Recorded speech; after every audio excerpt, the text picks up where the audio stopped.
what should you do with your hands during a presentation? I have two recommendations. First, use open hand positions. Open hand positions are good to build trust with the audience. And it's important to build trust so that you can persuade or influence the people that you're talking to. Usually when you're giving a presentation, you want people to think in a different way or act in a different way as a result of your presentation. So building trust is really important. My second recommendation is to use gestures to support what you're saying. This helps you to get your message across to the audience and to keep the audience engaged. Now, it doesn't mean that you have to have a gesture for every single thing that you say. If you have so many gestures and you're thinking about that and trying to remember, then you're in your head and you're not focusing on the audience. So it's very difficult to build trust. So keeping open hand positions and using gestures to support what you're saying. Also, 3 hand positions that I recommend that you avoid.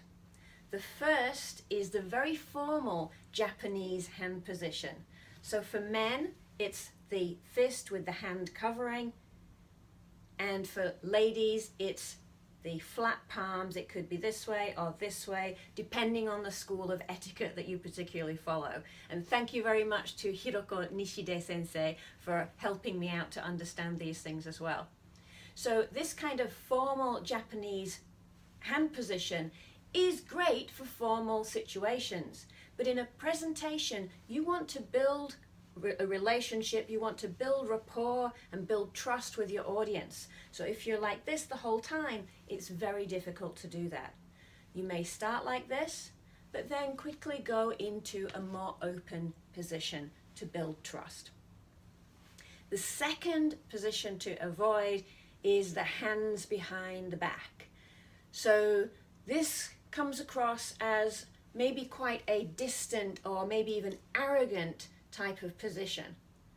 Sometimes people who take this position actually feel very insecure and they're just putting this on to attempt to look more confident.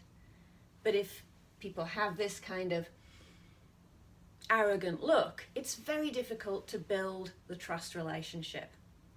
And the third one that I recommend that you avoid is holding on to yourself. I often see people holding on to their fingers as they're nervously presenting, or maybe holding on to an arm as they're presenting.